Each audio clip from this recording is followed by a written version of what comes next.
오늘 하나님께서 우리에게 주시는 말씀은 사도행전 7장 54절부터 60절까지의 말씀입니다. 사도행전 7장 54절부터 60절까지의 말씀입니다. 하나님의 말씀을 한 목소리로 봉독하시겠습니다. 그들이 이 말을 듣고 마음에 찔려 그를 향하여 이를 갈거늘 스데반이 성령 충만하여 하늘을 우러러 주목하여 하나님의 영광과 및 예수께서 하나님 우편에 서신 것을 보고 말하되 보라, 하늘이 열리고 인자가 하나님 우편에 서신 것을 보노라 한데 그들이 큰 소리를 지르며 귀를 막고 일제히 그에게 달려들어 성 밖으로 내치고 돌로 칠세 증인들이 옷을 벗어 사울이라 하는 청년의 발 앞에 두니라. 그들이 돌로 스데반을 치니 스데반이 부르짖어 이르되 주 예수여 내 영혼을 받으시옵소서 하고 무릎을 꿇고 크게 불러 이르되 주여 이 죄를 그들에게 돌리지 마옵소서. 이 말을 하고 자니라. 아멘.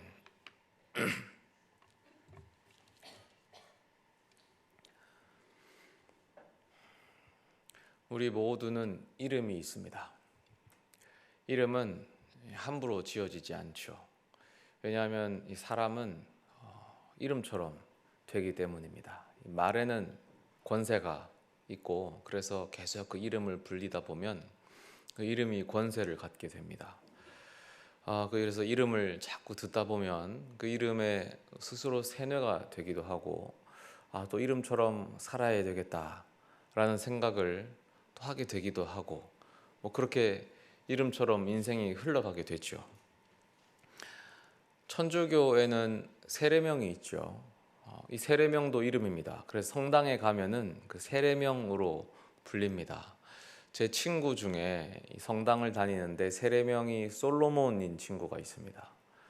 제가 물어봤어요. 너는 왜 세례명이 솔로몬이냐? 사실 솔로몬은 이 흔한 세례명은 아닙니다. 너는 왜 솔로몬이냐 했더니 어머니께서 지어주셨답니다. 왜 솔로몬이냐? 솔로몬처럼 이 부와 지혜가 풍성한 사람이 되라고 솔로몬으로 지어주셨다라고 대답했습니다. 제가 이 친구를 보면서 정말 이름이 중요하구나라고 느낍니다. 이 친구는 정말 솔로몬 같은 사람이 되어가고 있습니다. 그럼 이 친구가 부가 많으냐? 꼭 그렇지는 않습니다. 그러면 지혜가 많으냐? 꼭 그런 것 같지도 않은데 뭐가 솔로몬 같으냐? 열왕기상 11장 3절에 솔로몬이 이렇습니다. 왕은 후궁이 700명이요 첩이 300명이라. 기독교인들 중에 가장 인기 있는 이름이 뭘까요? 요셉, 요한 이런 이름이겠죠. 요셉은 왜 인기가 많습니까? 비록 이 젊은 시기가 고난의 시기였지만 그 시기를 잠깐 견디고 나면 애굽의 총리가 되지 않습니까? 그 당시에 세상을 지배했던 애굽에서 실질적 1인자가 되어서 온 세상을 다스리는 인물이 됩니다. 그러니까 아주 인기 있는 인물이죠. 요한은 왜 인기가 많겠습니까? 예수님으로부터 지극한 사랑을 받고 또 참 많은 사랑을 나누어 주어서 사랑의 사도라고 불리는 인물이 요한입니다.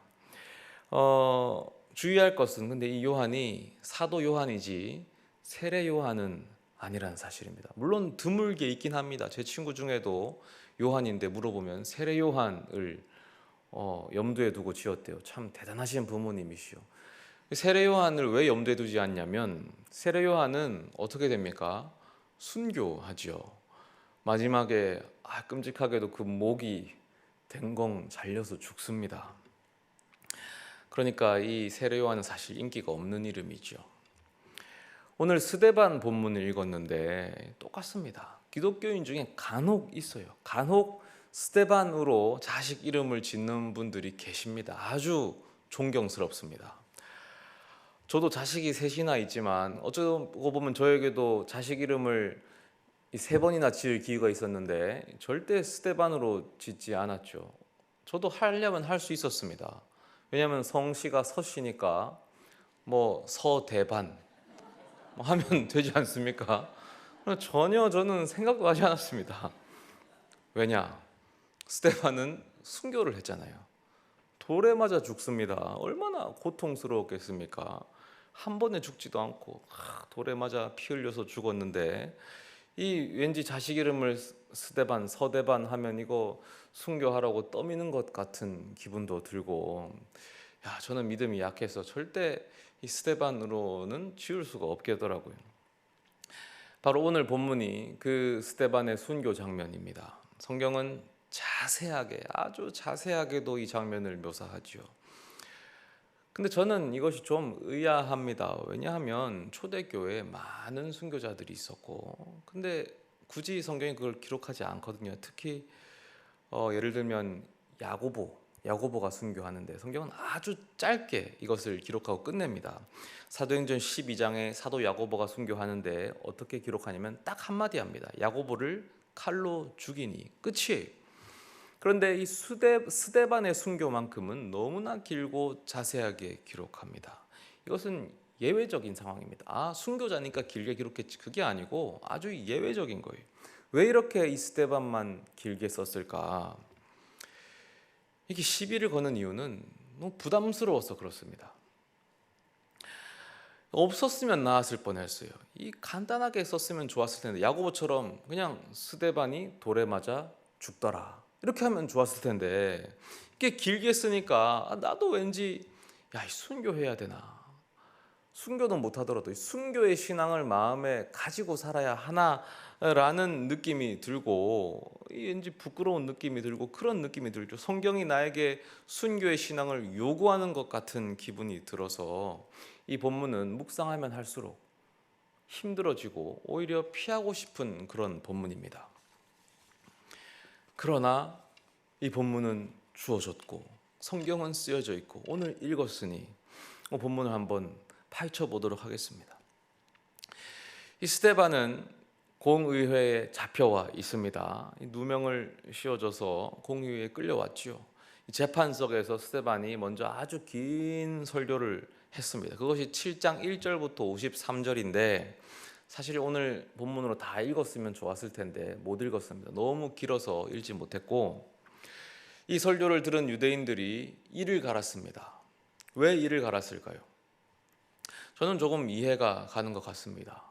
왜냐하면 저도 설교를 하는 사람이지만 너무 긴 설교를 들으면 왠지 이가 갈리는 것 같은 기분이 듭니다. 유대인들도 왠지 그렇지 않았을까? 물론 그런 건 아니겠죠. 다른 이유가 있었습니다. 이 스데반의 설교에는 유대인들을 분노하게 하는 지점이 있었는데, 그는 유대인들의 이 성전 중심 신앙을 공격했습니다. 스데반의 설교는 요약하면 이렇습니다. 성전이라는 핵심 주장은, 성전이라는 것은 예수 그리스도의 모형이었고 이제 성령의 시대가 열렸다.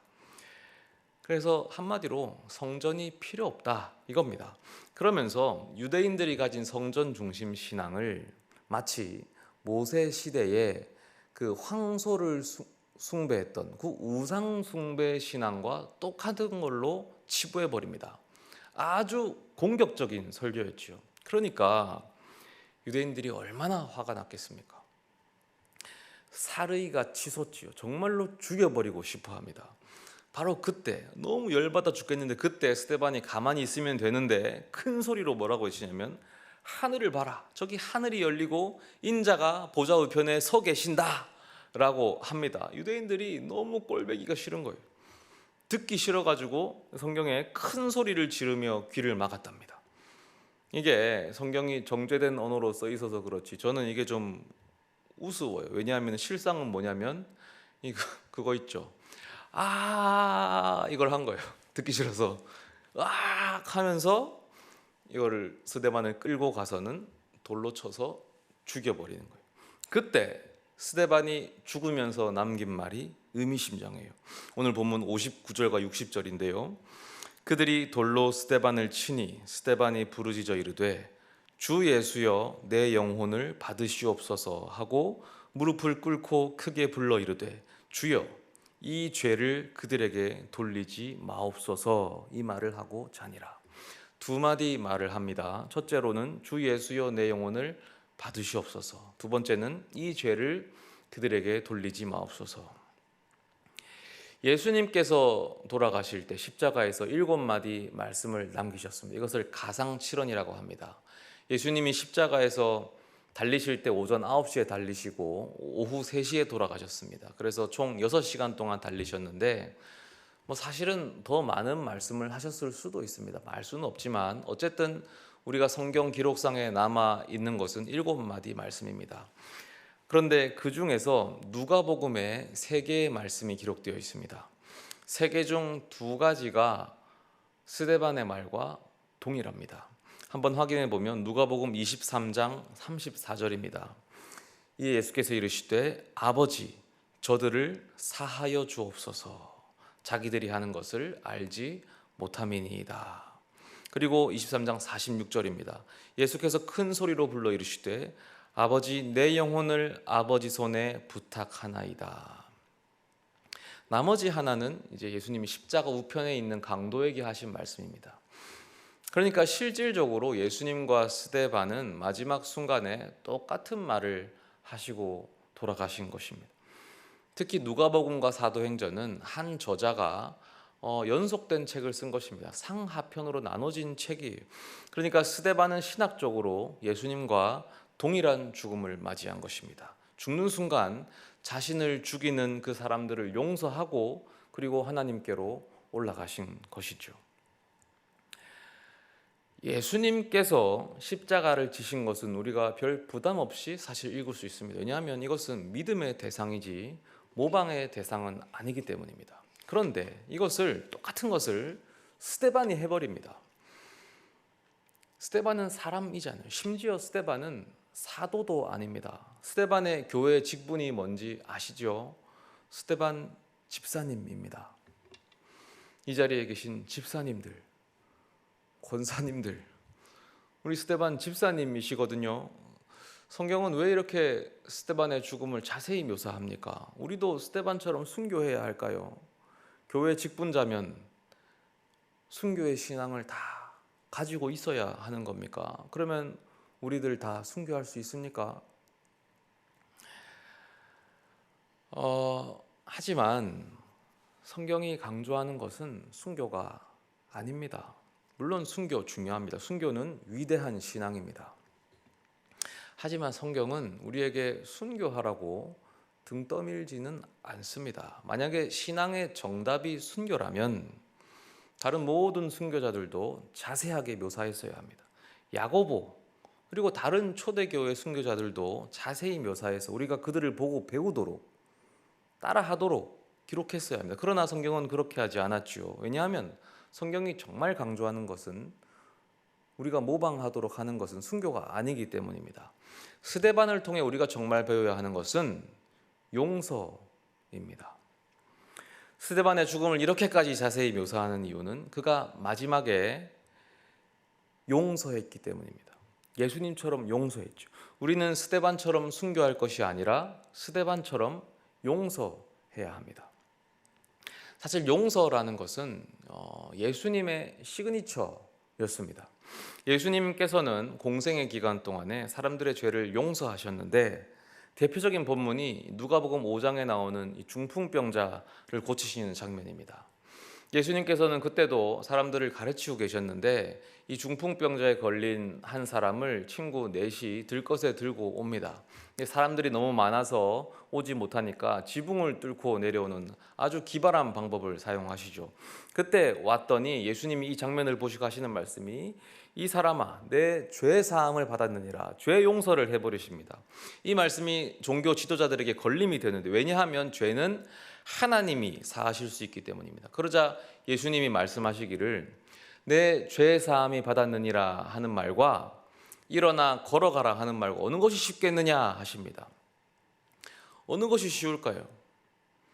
사실 이 질문은 예수님이 너무 명백한 대답이기 때문에 하신 질문이었는데 우리에게는 이게 너무 헷갈려요. 너무 어려운 질문이 돼버렸죠. 근데 제 생각은 이렇습니다. 우리가 선교지에 나갔다고 생각해 보십시오. 선교지에 나갔는데 선교를 막 하는데 다리를 다쳐서 걷지 못하는 하반신 장애인이 우리 앞에 탁 나왔어요. 그리고 기도를 해달라고 합니다. 그럼 우리에게 할 수 있는 말이 두 가지가 있습니다. 예수 믿으십시오. 예수 믿으면 당신의 죄가 용서받습니다 라는 말이 첫 번째가 있고, 두 번째는 예수 그리스도 이름으로 명하노니 일어나 걸으라 하는 말이 두 번째가 있습니다. 어느 말이 쉽습니까? 여러분 같으면 무슨 말을 하겠습니까? 예수 믿으면 죄를 용서받습니다와 예수 그리스도 이름으로 명하노니 일어나 걸으라, 어느 게 쉬워요? 죄 용서가 훨씬 쉽습니다. 왜냐하면 이건 확인이 안 되니까요. 저 같아도 죄 용서를 말하겠습니다. 일어나 걸으라 했는데 못 걸으면 어떡해요? 예수의 이름이 욕먹는 거 아닙니까? 당연히 죄 용서를 말하죠.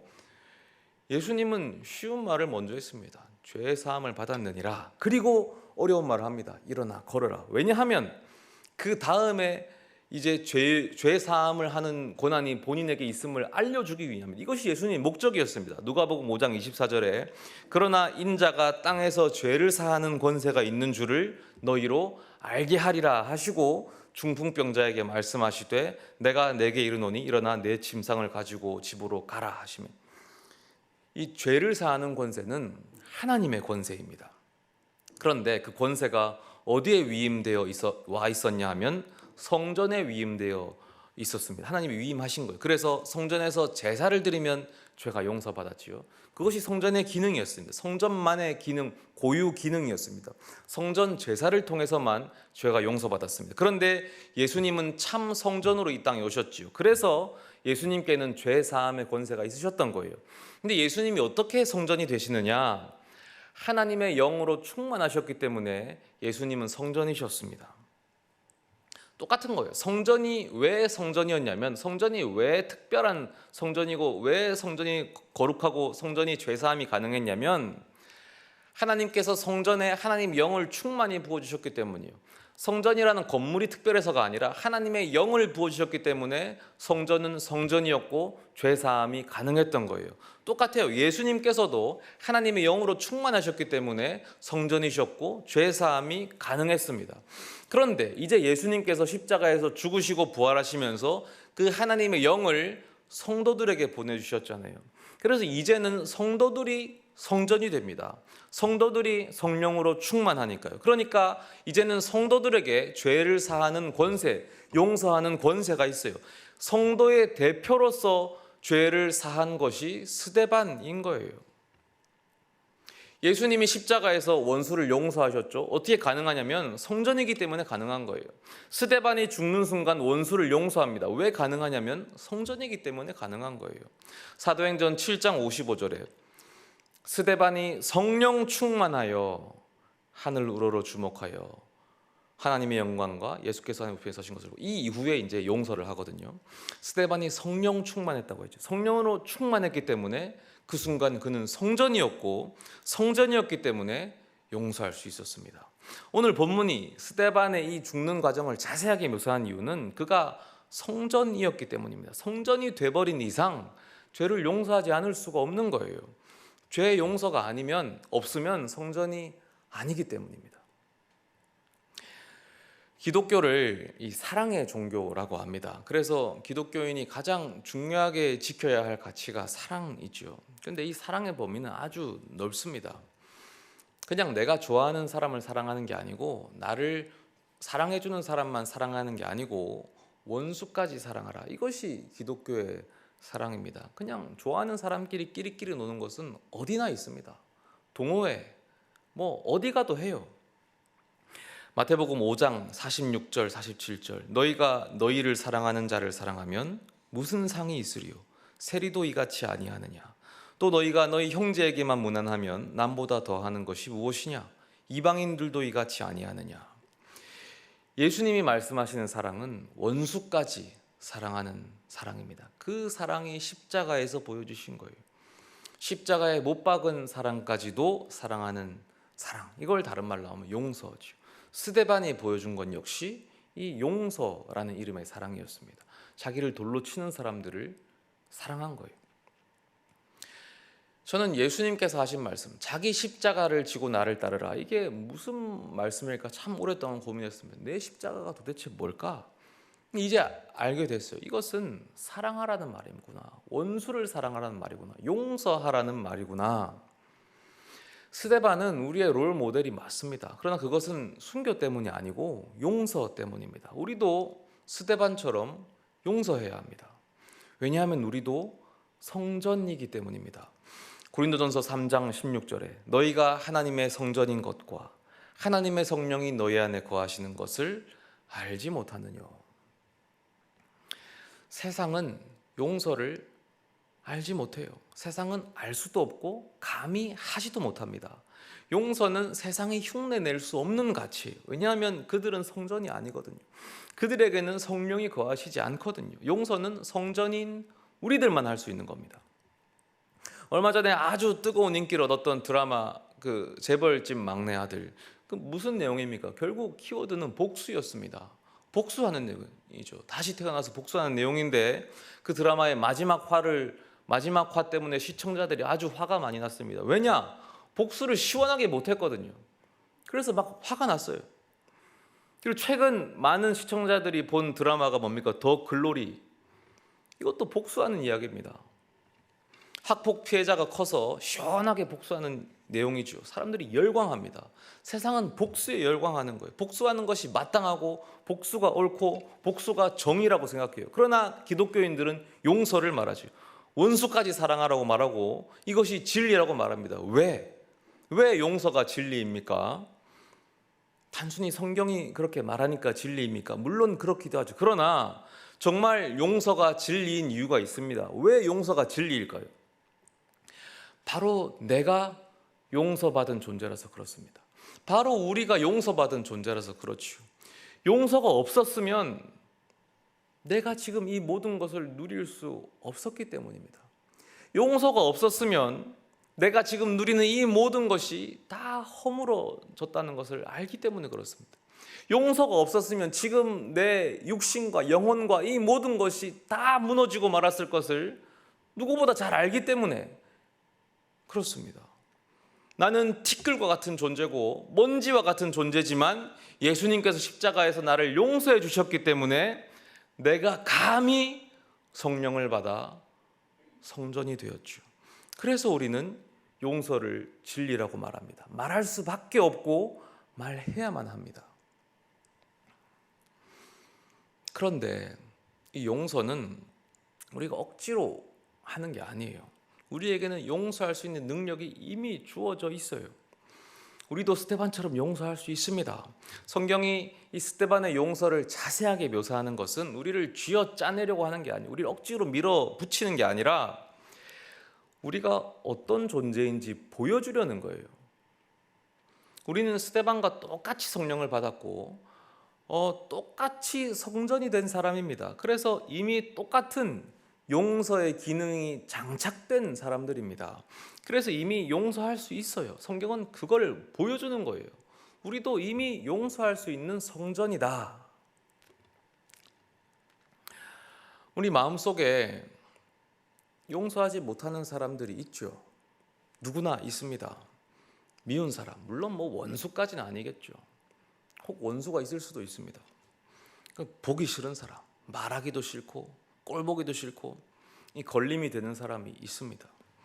그 사람이 일터에 있을 수도 있고 동네에 있을 수도 있고 혹은 가족 중에 있을 수도 있고 혹은 같이 잠자리에 눕는 사람일 수도 있고 교회 안에 있을 수도 있고. 근데 우리는 또 이게 죄책감이 들어요. 기도할 때 죄책감이 들고 예배하다가 죄책감이 들고 찬양하다가 죄책감이 들고 내가 예수 믿는 사람인데 이렇게 누구를 미워해도 되나? 내가 이렇게 죄를 품고 있어도 되나? 근데 사실 또 어쩌겠습니까? 내 마음이 컨트롤이 안 되는데 그 나쁜 놈인데 어떻게 해요? 근데요, 내가 누구를 미워하잖아요. 그 죄인이 있잖아요. 내가 미워하는 그 죄인. 그러면은 그 사람이 항상 내 마음속에 들어와서 사는 거예요. 항상 내 마음에 들어와서 살아요. 그것은 마치 내 마음속, 내가 성전인데 이 성전 속에 죄인 한 사람이 들어와 있는 것과 같아요. 일단 죄인이 들어와 있는 것은 괜찮습니다. 왜? 성전이니까. 성전은 언제나 죄인이 들어오는 곳입니다. 괜찮아요. 그 자체는 나쁠 것 없어요. 그러나 문제는 그 다음이에요. 성전이 와서 용서받고 나가야죠. 죄인이 거기서 죽치고 사는 곳이 아닙니다.